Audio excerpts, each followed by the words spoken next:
Hello বন্ধুরা, স্বাগত আমার চ্যানেলে। আজকে আমি বানাবো ক্রিস্পি কুরকুরে ভেন্ডি বা ঢ্যাঁড়স, যেটাই বলবেন। আমি এখানে নিয়ে নিয়েছি 500 গ্রাম ঢ্যাঁড়স। এইভাবে লম্বা লম্বা করে আমি এটাকে কেটে নেব। এটা খুব তাড়াতাড়ি রান্না হয় এবং খুব সুন্দর খেতে হয়, খুব অল্প সময়ের মধ্যেই রেডি হয়ে যায়। দেখুন, এইভাবে সমস্ত ভেন্ডিগুলো আমার কাটা হয়ে গেছে। এবার এটাকে আমি একটা পাত্রে তুলে নেব। পাত্রে তুলে নিয়েছি দেখুন। এরপরে আমি এতে দেবো 1 চামচ নুন, হাফ চা চামচ হলুদ গুঁড়ো, হাফ চা চামচ জিরে গুঁড়ো, হাফ চা চামচ ধনে গুঁড়ো, অল্প একটু আমচুর পাউডার, আর দিয়ে দেবো 2.5 চামচ মতো বেসন। আর এখানে দেবো 2 চামচ চালের গুঁড়ি, আর দেবো অল্প একটু ভাজা মশলা, আর দেবো লঙ্কা গুঁড়ো। সর্ষের তেল দিয়ে ভালো করে এটাকে আমি মেখে নেব।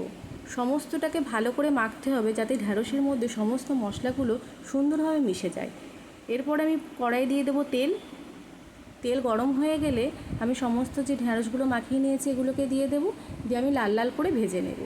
দেখুন, যখন কালার চলে এসছে লাল লাল হয়ে গেছে আমার ক্রিস্পি ঢ্যাঁড়স। খুব সুন্দর খেতে হয়, খুব অল্প সময়ে হয়, ডাল আর ভাতের সাথে ভীষণ ভালো লাগে।